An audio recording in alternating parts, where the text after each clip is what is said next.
പിണറായിയെ party secretary ആക്കുന്ന ആരാ ഷാജാൻ? സാക്ഷാൽ VS ആണ്. കണ്ണൂരേക്ക് കാറേ പോകുന്നുണ്ടെന്ന് അറിഞ്ഞുകൊണ്ട് ഒരാൾ വന്നിട്ട് ഈ കസേരയിൽ ഇതിങ്ങനെ ഇങ്ങനെ മുഖത്ത് കാലം കൊടുത്തു. ഞാൻ ചോദിച്ചു ആരാൻ ചുവ പിണറായി ചങ്കിൽ കുത്തിക്കളഞ്ഞു. ലാവ്ലിൻ എന്ന് പറഞ്ഞ സാധനം ഏറ്റെടുത്തതാണ് VSനോടുള്ള പിണറായി വിജയൻ്റെ പകയുടെ ഏറ്റവും പ്രധാനപ്പെട്ട കാരണം. അന്ന് CITയും VSും തമ്മിലുള്ള പോരാട്ടത്തിൽ VSൻ്റെ ഏറ്റവും വലിയ ശക്തി കണ്ണൂർ പാർട്ടിയായിരുന്നു. ആ കണ്ണൂർ പാർട്ടിയിൽ ഏറ്റവും ശക്തം പിണറായി വിജയനാണ്. അതുകൊണ്ടല്ലേ VSൻ്റെ കൂടെ നിന്നിരുന്ന 12 പേരെയും തോൽപ്പിച്ചെടുത്തു. VSൻ്റെ കൂടെ നിന്നവർക്കാണ് പിന്നെ പിണറായി പക്ഷത്തേക്ക് വന്നപ്പോൾ നല്ല സ്ഥാനം കിട്ടിയത്. അതിലൊരു സുപ്രധാന ആളാണ് KN ബാലഗോപാൽ. ഒന്നും ചെയ്യാത്ത ഞാൻ 8 ദിവസം ജയിലിൽ കിടന്നു. ആ പുസ്തകം ഞാൻ എഴുതാൻ യഥാർത്ഥത്തിൽ കാരണം ആരാ? ഈ ജയിൽവാസം പിണറായി വിജയനാണ്.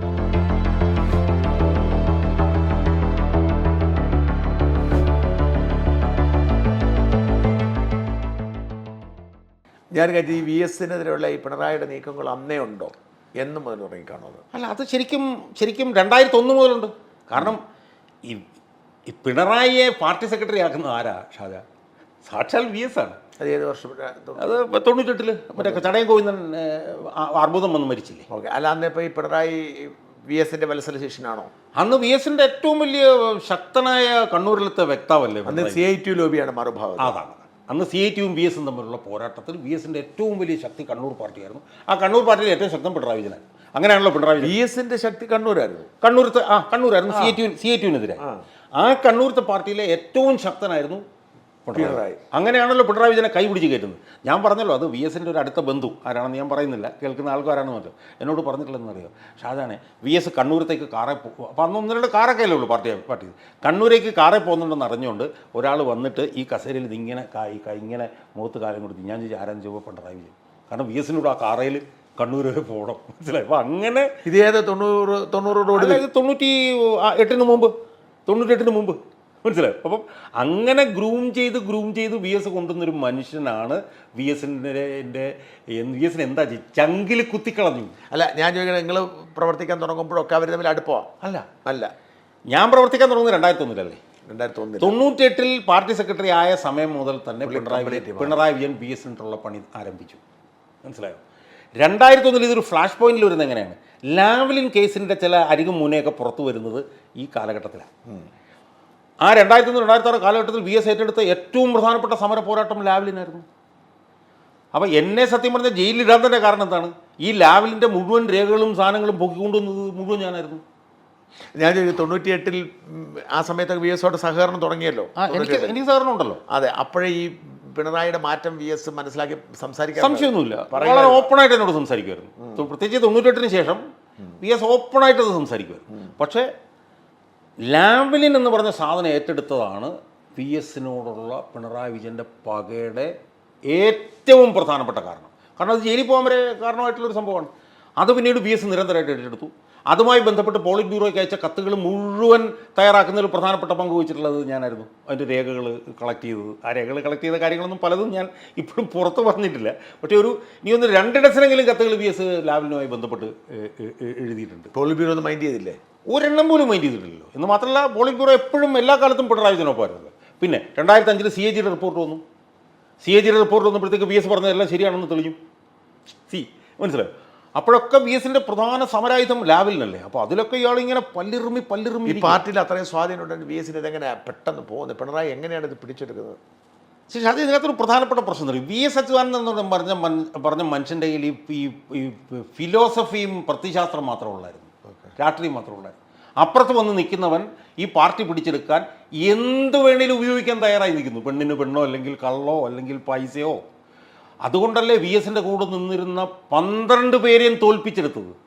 അപ്പോൾ ഓരോരുത്തരെയും എടുത്തിട്ട് അവനെ എങ്ങനെ പിടിക്കാം, അവന് പിന്നെ പണം കൊടുത്തിട്ട് പിടിക്കണോ, അല്ലെങ്കിൽ അവന് അധികാരം കൊടുത്തിട്ട് പിടിക്കണോ, അല്ലെങ്കിൽ അവൻ്റെ വയസ്സ് എന്താണ് അത് കണ്ടുപിടിക്കണോ എന്നുള്ള പണി ഓരോ സമ്മേളന പ്രതിനിധിയിലും അയാൾ നടത്തി. അതിനു വേണ്ടിയിട്ട് അയാൾക്ക് സമൂഹത്തിലെ എല്ലാ നിക്ഷിപ്ത താല്പര്യക്കാരും കൈയയച്ച് സഹായിച്ചു, മനസ്സിലായി? അങ്ങനെ VSൻ്റെ കൂടെ നിന്ന് 12 പേരും തോൽപ്പിച്ചു. VS ഒരിക്കലും പ്രതീക്ഷിച്ചില്ല ആ ഒരു തോൽവി. VS പ്രതീക്ഷിച്ചില്ല എന്ന് മാത്രമല്ല, എന്നെ ഏറ്റവും ഷോക്ക് അടിപ്പിച്ചൊരു സംഭവം എന്നറിയാം. സമ്മേളനം തീർന്ന ദിവസം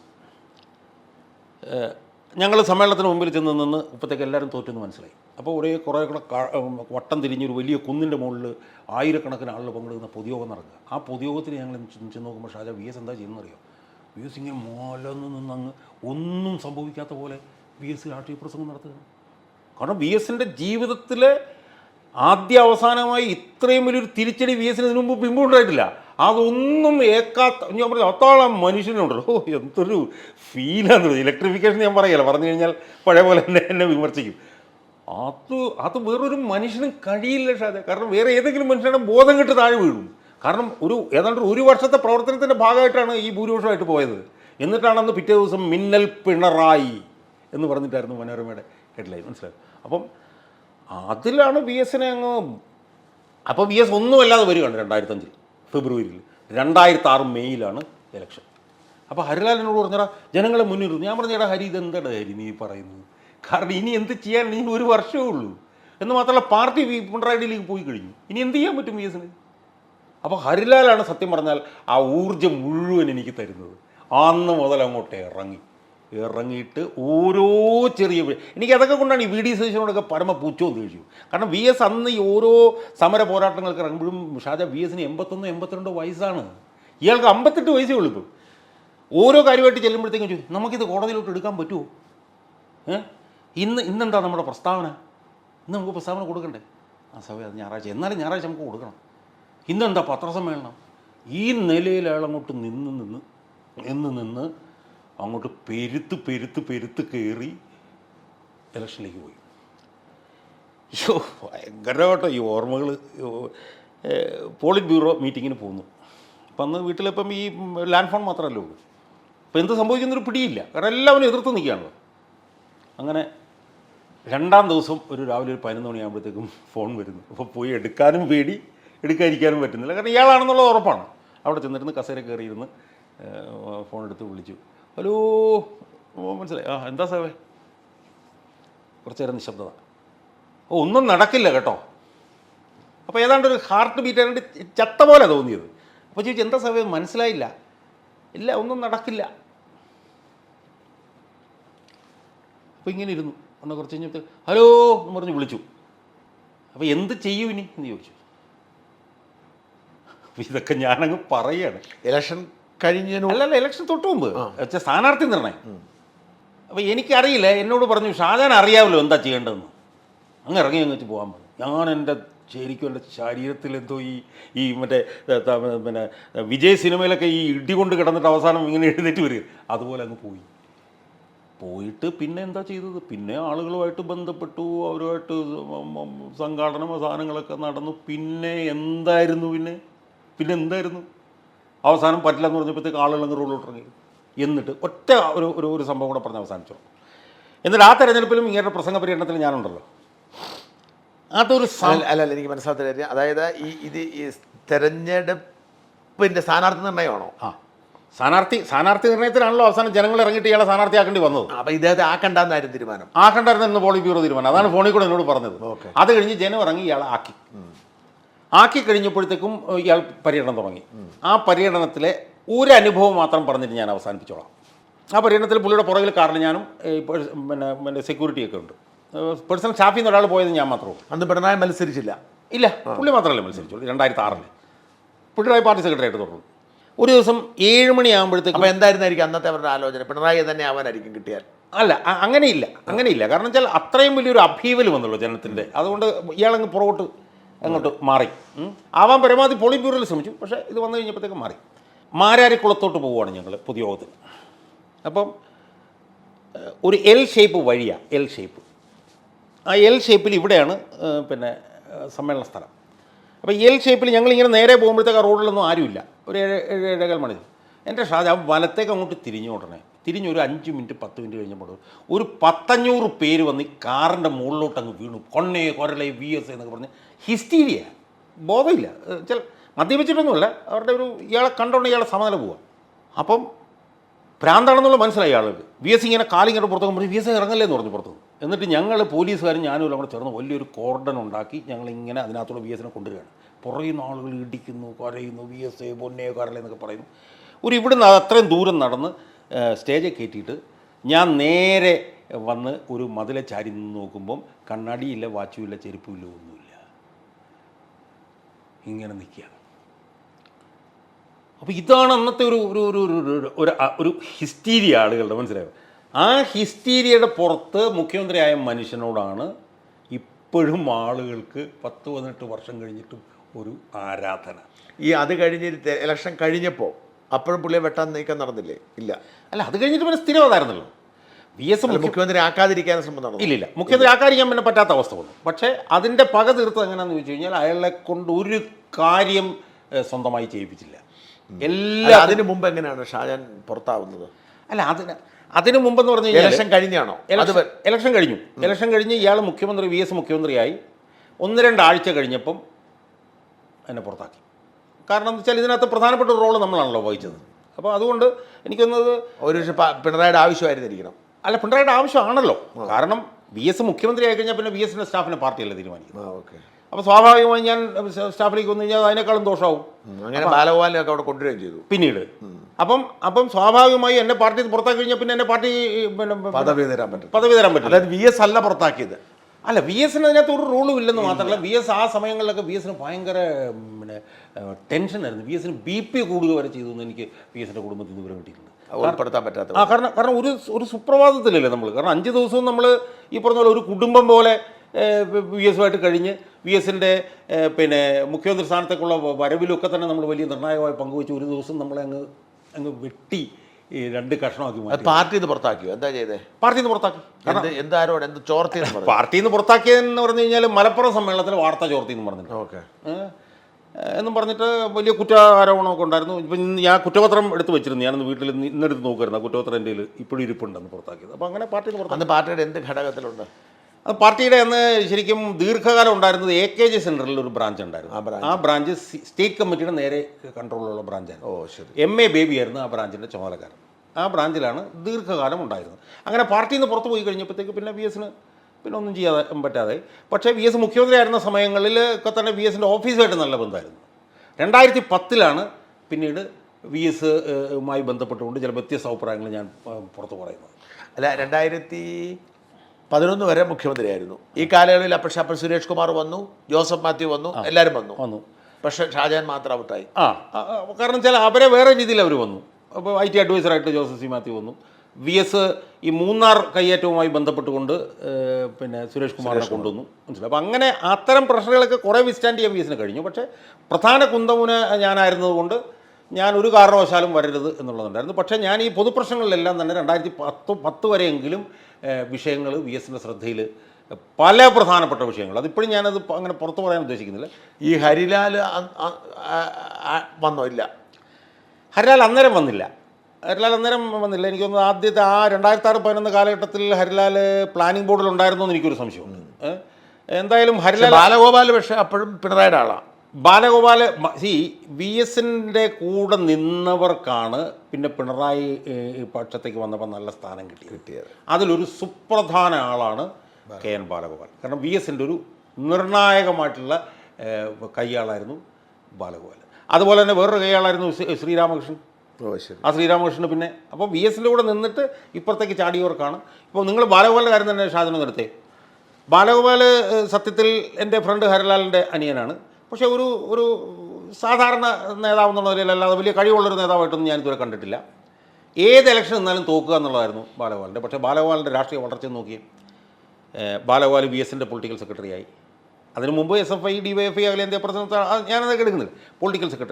പൊളിറ്റിക്കൽ സെക്രട്ടറി ആയതിനു ശേഷം എന്ത് പറ്റി? പൊളിറ്റിക്കൽ സെക്രട്ടറി സ്ഥാനത്ത് മാറിയപ്പോൾ രാജ്യസഭാ മെമ്പറായി. രാജ്യസഭാ മെമ്പർ സ്ഥാനത്ത് മാറിയപ്പോൾ ആരായി? കൊല്ലം ജില്ലാ സെക്രട്ടറിയായി. കൊല്ലം ജില്ലാ സെക്രട്ടറി ആയപ്പോഴത്തേക്കും പ്രേമേന്ദ്രനടുത്ത് മത്സരിച്ച് തോറ്റു. അവസാനം എന്ത് സംഭവിച്ചു? ഇപ്പോൾ കൊട്ടാരക്കര നിന്ന് ആദ്യത്തെ പ്രാവശ്യം ജയിച്ചപ്പോൾ ധനകാര്യമന്ത്രിയായി. അതും കൊട്ടാരക്കര അത്രയോ ഐഷാപോറ്റി എത്ര ഭൂരിപക്ഷത്തെ ജയിച്ചതിന് സീറ്റാണ് കൊടുത്തത്. അപ്പോൾ അതൊക്കെ ചിലരുടെ തലേ വരെയാണ്, മനസ്സിലായോ? ഇപ്പം ബാലഗോപാൽ ഹരിലാൽ തമ്മിൽ കമ്പയർ ചെയ്യാൻ പറഞ്ഞാൽ Harilal is 100 times better. Harilal പിന്നെ അങ്ങ് മാറി. ഹരിലാൽ എന്ത് ചെയ്തു? ഇവൻ പിന്നെ ബാലഗോപാൽ ധനകാര്യമന്ത്രി ആയപ്പോഴത്തേക്ക് ഹരിലാൽ പ്ലാനിംഗ് ബോർഡിൽ നിന്ന് തന്നെ മാറിക്കളഞ്ഞു. ഹരിലാൽ എന്ന് പറഞ്ഞാൽ JNU ഇൻ്റർനാഷണൽ ട്രേഡിൽ PhD എടുത്ത CDS എന്നുള്ള പ്രൊഫസറായിരുന്നു. ഹരിലാലിനൊരു ധനകാര്യമന്ത്രിയൊക്കെ ആവാനുള്ള എല്ലാ യോഗ്യതയുണ്ട്. പക്ഷേ ഹരിലാലിനത് കഴിഞ്ഞിട്ടില്ല. പക്ഷേ ഇവൻ്റെ ഇതൊന്ന് ആലോചിച്ച് നോക്ക്. ഈ സർക്കാർ ലെവലിൽ കിട്ടുന്ന പ്രൊമോഷനേക്കാൾ പ്രൊമോഷനാണ് ഒരു സാധാരണ നേതാവായിട്ടുള്ള ബാലഗോപാലിന് കിട്ടി. പാർട്ടി സെക്രട്ടേറിയറ്റിൽ വന്നു. Party secretariat. അപ്പോൾ ഞാനത് ഒന്നുകൂടെ ഒന്ന് പറഞ്ഞോട്ടെ. അതായത് VSന്റെ പൊളിറ്റിക്കൽ സെക്രട്ടറി, അത് കഴിഞ്ഞ് രാജ്യസഭാ മെമ്പർ, അത് കഴിഞ്ഞ് കൊല്ലം ജില്ലാ സെക്രട്ടറി, അത് കഴിഞ്ഞ് മത്സരിച്ച് തോക്കുന്നു, അത് കഴിഞ്ഞ് ജയിക്കുന്നു, അത് കഴിഞ്ഞ് ധനകാര്യമന്ത്രിയാവുന്നു, അത് കഴിഞ്ഞ് സെക്രട്ടറിയിൽ. നിങ്ങൾ ആലോചിക്കുക എത്ര വയസ്സുണ്ട് ഷാജ്. ഈ 5.5 ലക്ഷം പാർട്ടി മെമ്പർമാരുള്ള 35,000 പാർട്ടി ബ്രാഞ്ചുള്ള ഒരു പാർട്ടിയിലാണ് ഈ പ്രായത്തിൽ ഇയാൾ സെക്രട്ടറി. ഇനി ചാവുന്നിടം വരെ സെക്രട്ടറിയല്ലേ. ഇനി ഭാര്യ ആരാണ്? ഭാര്യ കോളേജിൽ സീനിയർ പ്രൊഫസറും കൂടെയാണ്. ഞാനിതൊക്കെ പറയുന്നത് എന്താണെന്നറിയോ? ഞാനിതൊക്കെ പറയുന്നത് ഞാനുമായിട്ട് കമ്പയർ ചെയ്യുമ്പോൾ ഞാൻ വലിയ ആളാണെന്ന് ഞാൻ പറയില്ല. എനിക്ക് പെൻഷനില്ല. ഞാൻ ഈ പൊതുപ്രവർത്തനം നടത്തി പോകുന്നത് സീറ്റിൽ പെൻഷനില്ല. ഇല്ല ഇല്ല ഇല്ല ഇല്ല ഇതൊന്നും അറിയില്ല. നമ്മളെന്തോ വലിയ ആളാണെന്നൊക്കെ ധരിച്ചൊക്കെ ആളില്ല. ഒന്നുമല്ല. പിന്നെ പെൻഷനില്ല. 2, ഞാൻ ഈ പൊതുപ്രവർത്തനമായിട്ട് എനിക്ക് അത്യാവശ്യം കേസുകളൊക്കെ കിട്ടുന്നുണ്ട്. പക്ഷേ പൊതുപ്രവർത്തനമായിട്ട് നടക്കുമ്പോൾ എനിക്ക് കേസിന് പോകാൻ പറ്റുന്നില്ല. സമയം കിട്ടുന്നത്. ഇനി എൻ്റെ ഭാര്യയ്ക്ക് 1 വർഷമായിട്ട് ജോലിയില്ല. ശരി, അതിൻ്റെ പറ്റി ഇല്ല. ഉള്ളിടത്തുനിന്ന് പറഞ്ഞു വിട്ടു. അവൾ എഡ്യൂക്കേഷനിൽ PhD ഉള്ളതാണ്. ഇതൊക്കെ ഞാൻ പുറത്ത് പറയുന്നത് ശരിയാണോ എന്ന് ചോദിച്ചാൽ അവൾ എന്നെ വരട്ടാറുണ്ട്. അപ്പം ഇതാണ് എൻ്റെ ഒരു അവസ്ഥ. അതേസമയം ഞാൻ CPM നിന്നിരുന്നെങ്കിൽ മിനിമം ഒരു മന്ത്രിയെങ്കിലും ആകുമായിരുന്നു. ഇപ്പം തന്നെ പിണറായിൻ്റെ അടുത്ത് പോയിട്ട് സാവ എന്നോട് ക്ഷമിക്കണം എന്നൊന്ന് കൈകൂപ്പിയാൽ പോരെ. അപ്പോൾ അതൊക്കെ ഈ പറഞ്ഞ ഈ ദുരിതമൊക്കെ അനുഭവിക്കാൻ നിങ്ങൾ തയ്യാറാണോ? ആണെങ്കിൽ വലിയ ദുരിതമാണ്. ഇപ്പോഴും ഞാൻ ഷാദിനോട് തുറന്നു പറയാം, അത്യാവശ്യമൊക്കെ ജീവിച്ചു പോകുന്നതേ ഉള്ളൂ. പക്ഷെ അതിനറിയാമായിരിക്കുമല്ലോ എനിക്കുള്ള ചെറിയ വരുമാനം എവിടെ നിന്നാണെന്നുള്ളത്. എനിക്ക് അത്രയേ ഉള്ളൂ. പക്ഷേ പൊതുമണ്ഡലത്തിൽ പൊതുജീവിതത്തിൽ എനിക്കുള്ള ഏറ്റവും വലിയ ശക്തി എന്ന് പറയുന്നത് ജീവിതത്തിൽ ഞാൻ അനുഭവിക്കുന്ന ഈ ദുരിതമാണ്. അതുകൊണ്ട് തന്നെയാണ് എനിക്കതിൽ ഒരു കേസ് പോലും കൊടുക്കാൻ പറ്റിയിട്ടില്ല. ഒരു കേസ് എടുത്ത് ജയിലിലിട്ടു. അതിൻ്റെ അവസ്ഥ എന്തായി? അതെന്ത് ചെയ്തു? 8 ദിവസം ജയിലിലിട്ടു. ഒന്നും ചെയ്യാത്ത ഞാൻ 8 ദിവസം ജയിലിൽ കിടന്നു. 8 ദിവസം ജയിലിൽ കിടന്നിട്ട് ഇപ്പോൾ 7 വർഷമായിട്ട് എൻ്റെ കുറ്റപത്രം പോലും സമർപ്പിച്ചിട്ടില്ല. ആർക്കും അറിയില്ല എന്നെ എന്തിനാണ് ജയിലിലിട്ടത്. അതാ കേസിൽ ജിഷ്ണു പ്രണോയുടെ കേസിൽ ജിഷ്ണു പ്രണോയുടെ അമ്മ അവിടെ പിന്നെ സത്യാഗ്രഹം കിടന്നു. ഞാൻ അവിടെ പ്രസംഗിക്കാൻ ചെന്നതാണ്.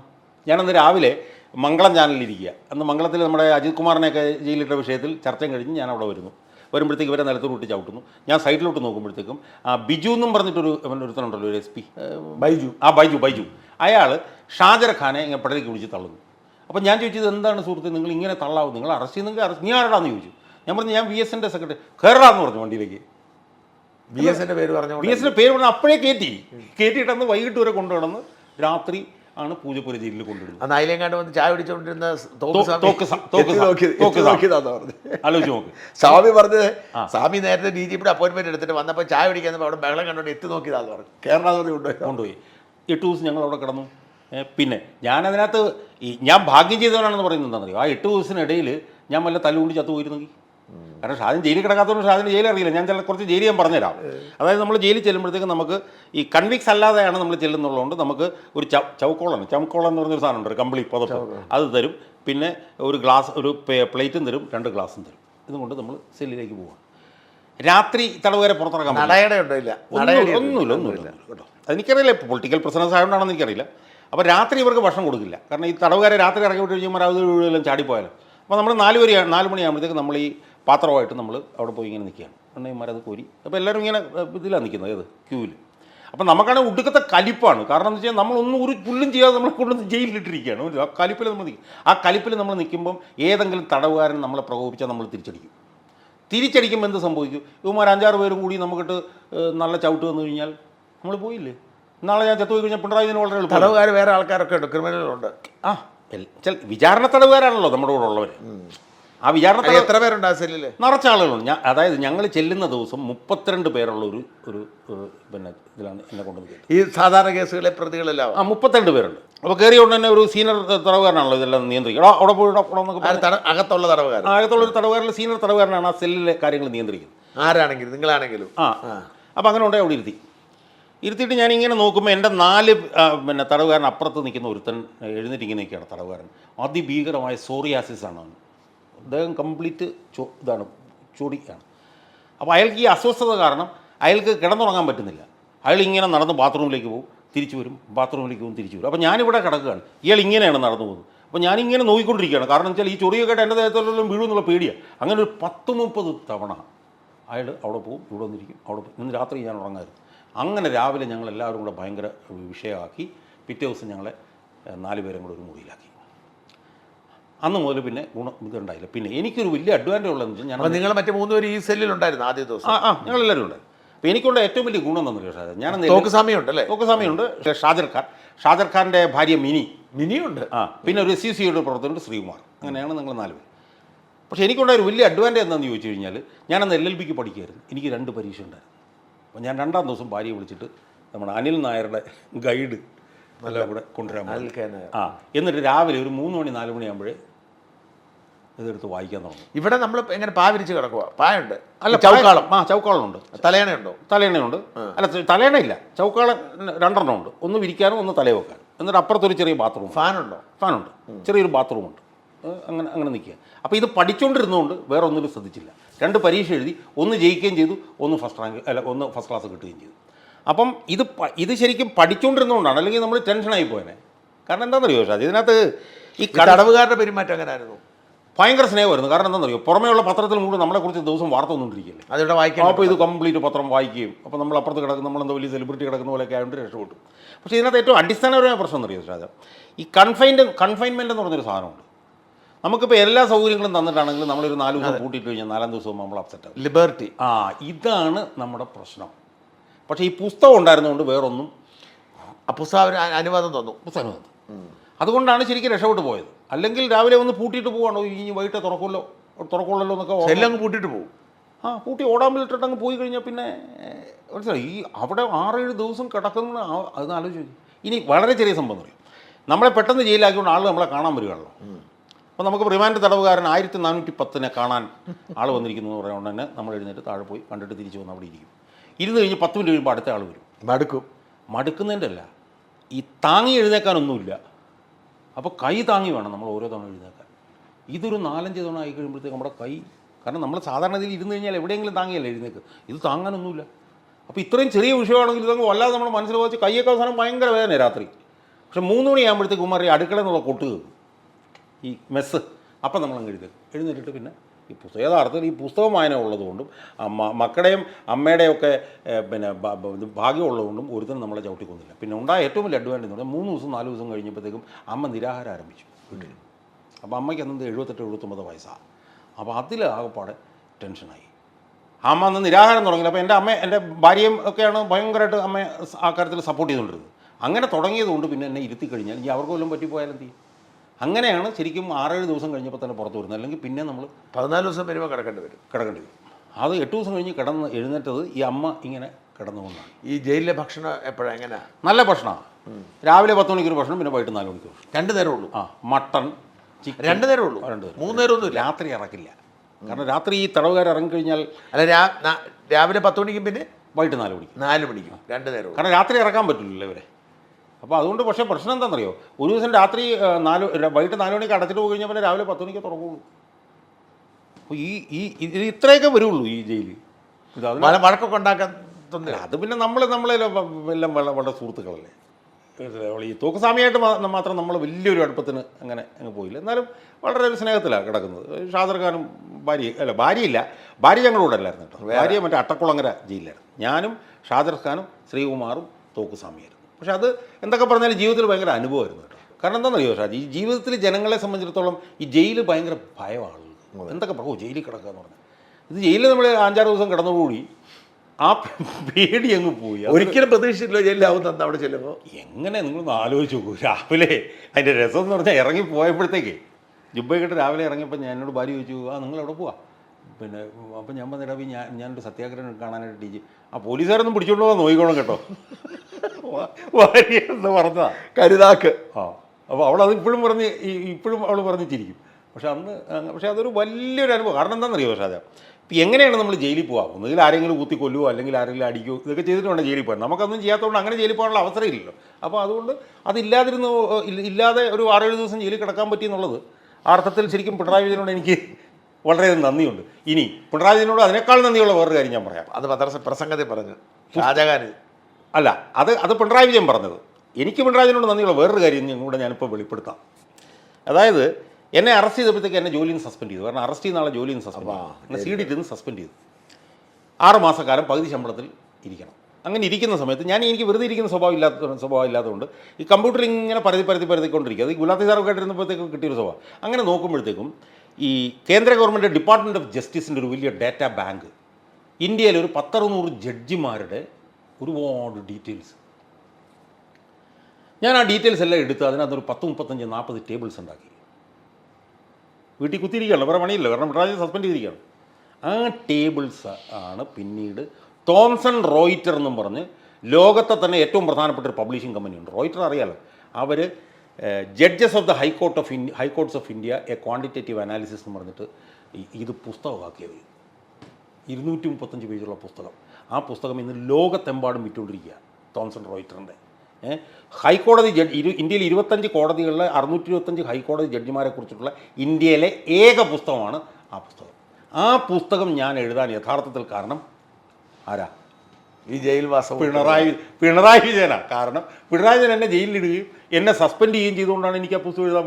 അപ്പം ഞാൻ ആ പുസ്തകത്തിന് പ്രിഫേസ് എഴുതിയപ്പോഴത്തേക്ക് എൻ്റെ സുഹൃത്തായിട്ടുള്ളൊരു സീനിയർ അഭിഭാഷകൻ എന്നോട് പറയായിരുന്നു, ആ പിണറായി വിജയനുള്ള നന്ദി അവിടെ രേഖപ്പെടുത്തുന്നതായിരുന്നു. പക്ഷേ ഞാനതവിടെ രേഖപ്പെടുത്തിയില്ല. പക്ഷേ ഞാൻ ഇന്ന് ഇതിലൂടെ ആ നന്ദി ഞാൻ രേഖപ്പെടുത്തുകയാണ്. അപ്പോൾ അതൊക്കെ എങ്ങനെയാണ് ഭാര്യയെ കണ്ടെത്തുന്നത്? ഈ ഭാര്യയെ കണ്ടെത്തുന്ന വെച്ചാൽ ഭാര്യയുമായിട്ട് പ്രണയത്തിലായിരുന്നു എന്നാണ് എല്ലാവരും വിചാരിക്കുന്നത്. കാരണം അവൾ ഒരു ക്രിസ്ത്യാനിയാണല്ലോ. യഥാർത്ഥത്തിൽ അങ്ങനെ ഒരു സംഭവമേ അല്ല. പരസ്യം ചെയ്തു, മിശ്ര വിവാഹം ആയിരിക്കണം, പിന്നെ സ്ത്രീധനം ഇതൊന്നും പാടില്ല, ഉൽപ്പതിഷ്ണുക്കളായിട്ടുള്ള കുടുംബങ്ങളിൽ നിന്നുള്ള എന്നും പറഞ്ഞിട്ട് പരസ്യം ചെയ്തു. ആ പരസ്യം ചെയ്തപ്പോഴത്തേക്കാണ് പാലയിൽ കുറുമണ്ണ്, മേലുകാവ് എന്ന് പറഞ്ഞ സ്ഥലത്തിനടുത്തുള്ള കുറുമണ്ണിലുള്ള ഒരു KO വർക്കി. അദ്ദേഹം ഒരു റോമൻ കാത്തലിക്കായിരുന്നു. പക്ഷേ അദ്ദേഹം യുക്തിവാദിയാണ്. അദ്ദേഹത്തിൻ്റെ ഇളയ മകളെയും ഒരു നായർ സമുദായത്തിലുള്ള ആളാണ് വിവാഹം കഴിച്ചിട്ടുള്ളത്. അപ്പോൾ അത് വന്നിട്ട് അങ്ങനെ പോയി അറേഞ്ച്ഡ് മാരേജാണ്. അതിനകത്ത് പ്രേമത്തിൻ്റെ ഒന്നും ഒരു ഘടകവും. പുള്ളിക്കാരത്തെയും വിശ്വാസിയല്ല, മതവിശ്വാസിയല്ല. യുക്തിവാദി എന്ന് പറഞ്ഞാൽ യുക്തിവാദ പ്രവർത്തനങ്ങളൊന്നുമില്ല, പക്ഷേ മതവിശ്വാസിയല്ല. അപ്പം ആ അർത്ഥത്തിൽ യഥാർത്ഥത്തിൽ ഷാജൻ തുടക്കത്തിൽ പറഞ്ഞതുപോലെ അച്ഛൻ ഈ മുസ്ലിം സമുദായത്തിലാണ് ജനിച്ചത്, അമ്മ ഹിന്ദു സമുദായത്തിലാണ് ജനിച്ചത്, ഭാര്യയും ക്രിസ്ത്യൻ സമുദായത്തിലാണ് ജനിച്ചത്. അപ്പോൾ ആ അർത്ഥത്തിലുള്ളൊരു മതേതര ഈ നമ്മുടെ ഈ പ്രത്യേക സമൂഹത്തിൽ ഇങ്ങനെ മതമില്ലാതെ ഈ വ്യത്യസ്ത മതത്തിൽ അത് പ്രയാസമല്ലേ മക്കളെ വളർത്തുക അടക്കമുള്ള കാര്യങ്ങൾ? പക്ഷേ അത് ഞാൻ പറയുന്നത് ആ കാര്യത്തിലൊക്കെ വലിയ മാറ്റം. നമ്മൾ ഈ സമൂഹം കൂടുതൽ മതാധിഷ്ഠിതമാണെന്ന് പറയുമ്പോഴും അതിന് സമാന്തരമായി സമൂഹത്തിൽ ഇതുപോലെ വളരെ പോസിറ്റീവായിട്ടുള്ള ഒരുപാട് ഡെവലപ്മെൻറ്റ്സ് നടക്കുന്നുണ്ട്. ഇപ്പോൾ ഞാൻ പറയുമ്പോൾ എൻ്റെ കുടുംബത്തിൽ മതമില്ലയെന്ന് ഞങ്ങൾക്ക് ഒരിക്കലും തോന്നിയിട്ടില്ല. എൻ്റെ അച്ഛൻ മുസ്ലിം പള്ളിയിൽ പോയിട്ടേ ഇല്ല. എൻ്റെ അമ്മയാണെങ്കിൽ അമ്മയുടെ അന്നത്തെ വലിയ ആരാധനാ പുരുഷനായിരുന്നു AT കോവൂർ എന്ന് പറഞ്ഞിട്ടുള്ള യുക്തിവാദി. ഞങ്ങൾക്ക് അങ്ങനെ ഒരു സംഭവം തോന്നിയിട്ടില്ല. പല മുസ്ലിം സമുദായങ്ങൾ എന്നോട് ചോദിച്ചിട്ടുണ്ട്, എന്നാലും ഷാദാൻ ഇതെങ്ങനെ മയ്യത്താകുമ്പോഴെങ്കിലും പള്ളി കൊണ്ടുപോകായിരിക്കുമല്ലേ എന്ന് ചോദിക്കുന്നു. പക്ഷേ ഞങ്ങളുടെ കുടുംബത്തിൽ ഒരുപാട് പ്രതിസന്ധികൾ നേരിട്ടുണ്ട്. ഞാൻ പറഞ്ഞല്ലോ ഞാൻ നേരിടുന്ന പ്രതിസന്ധി. പക്ഷേ ആ പ്രതിസന്ധികൾ നേരിടുന്ന ഒരവസരത്തിലും ഇതിൻ്റെ ഒരു ബാക്കപ്പ് ഇല്ലാത്തത് ഞങ്ങൾക്കൊരു ഡിസഡ്വാൻറ്റേജ് ആയിട്ട് ഇന്ന് നിമിഷം വരെ ഫീൽ ചെയ്തിട്ടില്ല. അതൊരു വലിയൊരു അത്ഭുതമായിട്ട് എനിക്ക് തോന്നിയിട്ട് ഒരിക്കലും ഇല്ല. എന്ത് ചെയ്യുന്നു മക്കൾ? എന്ത് ചെയ്യുന്നു? എൻ്റെ മൂത്ത മകൻ കേരളത്തിലില്ല, അവൻ ബാംഗ്ലൂരിലാണ്. അവൻ എന്താണ് ചെയ്യുന്നതെന്ന് ഞാൻ പറയാൻ ആഗ്രഹിക്കുന്നില്ല. കാരണം എൻ്റെ മകന് കേരളത്തിൽ നിൽക്കാൻ താല്പര്യമില്ല. അതിനൊരു പക്ഷേ കാരണം ഞാനായിരിക്കും. എനിക്കതിൽ ദുഃഖമുണ്ട്. കാരണം എനിക്കതിനുള്ള യോഗയില്ല എൻ്റെ മകൻ്റെ കൂടെ ജീവിക്കാൻ. അതുകൊണ്ട് അവൻ ഒരു LLB ഫസ്റ്റ് ക്ലാസ് പാസ്സായവനാണ്. അവൻ്റെ ഭാര്യ അക്ഷയ, അവർ ക്രൈസ്റ്റ് യൂണിവേഴ്സിറ്റിയിൽ നിന്ന് LLM കോർപ്പറേറ്റ് ലോയിൽ ഫസ്റ്റ് ക്ലാസ് പഠിച്ചതാണ്. അവർ ബാംഗ്ലൂരിലാണ്. രണ്ടാമത്തെ മകൻ്റെ പേര്, മൂത്തവൻ്റെ പേര് സിദ്ധാർത്ഥ് എന്നാണ്. രണ്ടാമത്തെ മകൻ്റെ പേര് ദേവദത്ത് എന്നാണ്. അവനൊരു 18 വയസ്സ് കഴിഞ്ഞപ്പോൾ എന്നോട് പറഞ്ഞാൽ എനിക്ക് പറ്റില്ല, കേരളം പറ്റില്ല. കാരണം എന്താണെന്ന് അറിയാമല്ലോ, അവനെ ഞാൻ കാനഡയിലേക്ക് വിട്ടു. അവൻ കാനഡയിൽ പീറ്റർബറോ എന്ന് പറഞ്ഞ സ്ഥലത്ത് ഒരു കോഴ്സിന് പഠിക്കുകയാണ്. അപ്പോൾ അവർ രണ്ടുപേരും ഇല്ല, ഞാനും ഭാര്യ മാത്രമേ. ഭാര്യയ്ക്ക് ഇപ്പോൾ പണിയുമില്ല. ഭാര്യയ്ക്ക് പണിയില്ല. അപ്പോൾ അതാണ് ദുരിതപൂർണമായിട്ടുള്ള എൻ്റെ ജീവിതത്തിൻ്റെ ആദ്യ ഭാഗം. അതെന്ത് തന്നെ ആയിക്കോട്ടെ, എനിക്കറിയില്ല, പോത്ത് തീർപ്പായിരിക്കും. എന്ത് തന്നെ ആയാലും വരിയുടയ്ക്കപ്പെട്ട പ്രതിപക്ഷം, പുഴുത്ത് ചീഞ്ഞ് നാറിയ ഭരണപക്ഷം. അപ്പം ജനങ്ങൾ കംപ്ലീറ്റ് ചവിട്ടി കൂട്ടപ്പെട്ട് കിടക്കുകയാണ്. ജനങ്ങളെ ഈ രാഷ്ട്രീയ പാർട്ടികളെല്ലാം കൂടെ ചേർന്ന് നിന്ന് ചവിട്ടി കൂട്ടുകയാണ്. ആലപ്പുഴ പോലൊരു സ്ഥലത്ത് പോയി പ്രവർത്തിക്കാൻ ആൾ വേണ്ടേ? ഉണ്ടോ? പക്ഷേ ഞാൻ പറയുന്നത് പ്രവർത്തിക്കാൻ ആൾ ഉണ്ടോ എന്ന് ചോദിച്ചാൽ CPM ചരിത്രത്തിലെ വജ്രശോഭയോടെ നിന്ന ജില്ലയായിട്ടുള്ള ആലപ്പുഴ ഇന്ന് ഏറ്റവും ജീർണിച്ച ചെളിക്കുണ്ടിൽ കിടക്കുന്നു എന്ന് മാത്രമല്ല, വേറെ എൻ്റെ മുമ്പിൽ ഒരു വഴിയില്ല. ആ വഴിയില്ലാത്തത് കൊണ്ട് ഞാൻ ഇറങ്ങിയിരിക്കുകയാണ്. ഇതിനകത്ത് ഒരുപാട് അപകടങ്ങളുണ്ട്. ചിലപ്പോൾ ഞാൻ നാളെ വീണെന്നിരിക്കാം. എന്തും സംഭവിക്കാം.